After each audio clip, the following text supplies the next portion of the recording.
I realized my coffee had gone cold only after I reread my daughter's message for the sixth time. Outside my kitchen window, the neighborhood buzzed with summer energy. Families were loading suitcases into SUVs.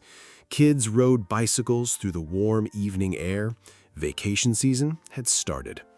And apparently, my family's vacation no longer included me. Dad, Hector and I talked, and we think Hawaii should just be immediate family this time.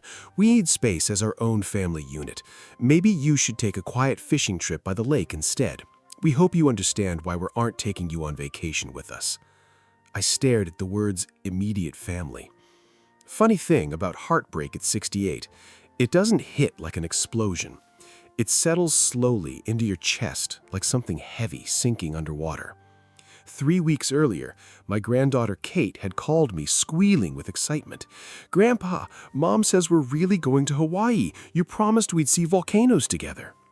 I had promised. I already bought her snorkeling gear. I sat there staring at the blinking cursor under Beatrix's message, trying to understand when exactly I became someone they needed space from. Then another thought hit me. Not emotionally, financially. And somehow that hurt worse.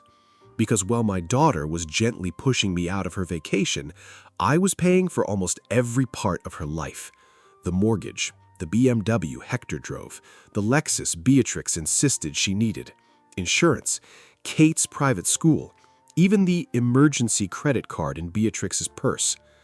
$9,000 every month.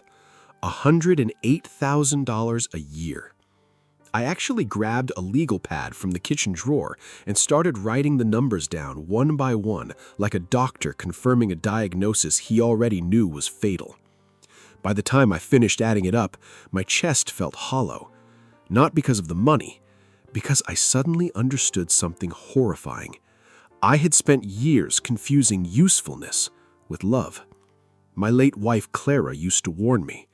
"Douglas," she'd sigh gently, "you can help people so much they stop seeing you." At the time, I thought she was being dramatic. Sitting alone in that silent kitchen, I realized she had seen this ending years before I did. Then my phone rang. Beatrix. For 1 weak second, I almost answered and pretended nothing hurt. Instead, I let it ring. Then I opened my banking app, and one by one, I started canceling everything. The next morning, I ended my daughter's financial safety net before breakfast. And the frightening part? My hands never shook. At 8:15 a.m., I called my attorney, Dominic. "Dominic," he said immediately, "you sound like somebody finally crossed the line." I stared at the Hawaii brochures still sitting on my coffee table beside Kate's handwritten list titled "Things Grandpa and I Will Do in Hawaii." Snorkeling, volcanoes, sea turtles. I swallowed hard. My daughter told me I'm not family enough for the vacation I helped pay for. Silence. Then Dominic sighed quietly. "Ah, so this is that kind of phone call." By noon, the paperwork was ready. The house legally belonged to me. Hector's credit was too weak when they bought it, so I carried everything in my name. Biggest mistake of my life. At exactly 1:17 p.m., I sent the formal notice. 30-day notification regarding property sale. One click. That was all. 20 minutes later, chaos erupted. My phone lit up non-stop. Beatrix, Hector, then Beatrix again. Finally, I answered. "Dad!" Beatrix sounded panicked, truly panicked, for the first time in years. "What is this email?" she demanded. "Tell me this is some misunderstanding." "No misunderstanding." "You're selling the house?" "Yes." Panic entered her voice instantly. "Where are we supposed to go?" Interesting question. Because not once had she asked where I was supposed to go emotionally after being excluded from my own family. "If I'm not family enough for Hawaii," I said quietly, "I shouldn't be financing Hawaii either." Dead silence. Then Hector's voice erupted in the background. "This is emotional blackmail!" That one nearly broke me. Because after everything I'd done, somehow I was still the villain. I walked slowly toward the window. "You know what hurts most?" I asked quietly. Neither of them answered. I would have forgiven the vacation eventually, but telling me to go sit alone by a lake while all of you flew to Hawaii together? My throat tightened, and that reached the bone. And for the first time in years, my daughter started crying. 7 days after the letter, my daughter showed up at my front door looking like someone who hadn't slept in a week. No makeup, red eyes, hair tied back carelessly beneath a wool hat. For a second, I didn't see the polished woman from holiday photos and social media posts. I saw the little girl who used to crawl into my lap during thunderstorms. And that almost destroyed my resolve. Almost. She stood on the porch, gripping her gloves so tightly her knuckles were white. "Dad," her voice cracked. "Can I come in?" That single sentence carried more humility than anything I'd heard from her in years. I stepped aside silently. The house smelled of cinnamon and black tea. Clara's jazz playlist was playing softly in the background, something I'd started doing lately because silence had become too heavy to sit inside. Beatrix looked around the kitchen slowly. "You still play Mom's music," she whispered. "Every Sunday." That nearly made her cry immediately. I cut 2 slices of cheesecake from the bakery Clara loved and placed one in front of her. For almost a full minute, neither of us touched the food. Then finally she said it. "Hector thinks you use money to control us." There it was, the real poison. Not Hawaii, not the house, this. I looked at her directly. "And do you believe that?" Her eyes filled immediately. "I didn't at first." That answer hurt worse than shouting would have. She stared into her tea. "You know Hector grew up with a father who used money to manipulate everyone?" she whispered.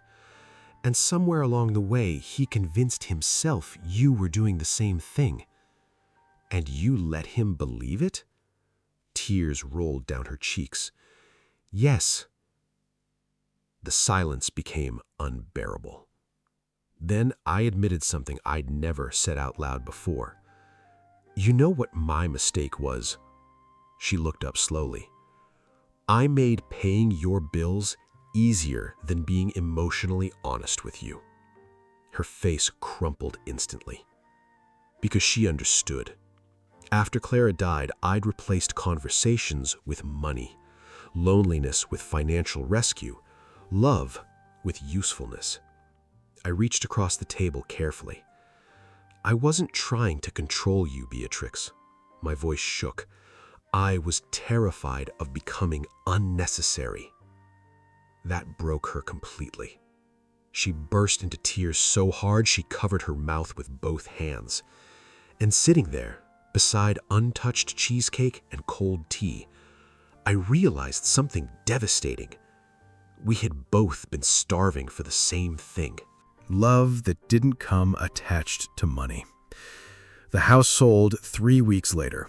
Watching the sold sign go into the ground felt strangely like attending a funeral I secretly needed. Hector barely spoke during the move. He carried boxes with the stiff anger of a man finally forced to confront the true cost of his own life. No more luxury kitchen, no more oversized mortgage, no more pretending independence while another man quietly paid for everything. But the biggest surprise was Kate. The second she saw the smaller rental house, she ran into the backyard screaming, "Grandpa, there's room for a swing!" That nearly shattered me. Children don't care about marble countertops. Adults do. A week later, Beatrix called nervously. "We're still going to Hawaii." I stayed quiet. Then she added softly, "We're paying for it ourselves this time." And there it was, the first real sign they were changing. Not because they were suffering, but because they were finally standing on their own feet. Meanwhile, my younger brother Arthur called me unexpectedly. "You know what your problem is?" he barked immediately. I'm afraid to ask. "You're acting old. Pack a bag." "For what?" "Spain." 3 weeks later, Arthur and I were sitting in Madrid, surrounded by loud strangers, red wine, and street musicians. In addition to Madrid, we visited Barcelona and Valencia. I started breathing differently, not like a rejected father, not like a lonely old man financing people who barely saw him, just Douglas. One night in Valencia, Arthur looked at me across the marina. "Tell me honestly," he said quietly, "do you regret cutting them off?" I stared at the dark ocean for a long moment. Then I thought about Kate laughing in her new yard, about Beatrix learning how to budget, about the silence inside me no longer feeling unbearable. And finally I answered, "No." My voice cracked slightly. I regret waiting so long. 3 months after Spain, my daughter called me late one evening. Not for money, not because something broke, just to talk. That alone nearly brought me to tears. I sat in Clara's old armchair listening while rain tapped softly against the windows. "Hector got a second job," Beatrix said quietly. I blinked. "He did?" "Yeah," she laughed softly. "He said he never wants to depend on anyone like that again." There was something new in her voice now. Pride. Real pride. Not the kind built on expensive houses and hidden financial support. The kind people earn themselves. Then she laughed again. "You should have seen him trying to build Kate's swing set." Oh, this sounds catastrophic. He assembled the whole thing backwards. For the first time in years, we laughed naturally together. No tension, no hidden transaction underneath the conversation, just father and daughter. And that's when I finally understood the thing that had taken me almost 70 years to learn. Sometimes helping people too much is another way of keeping them weak.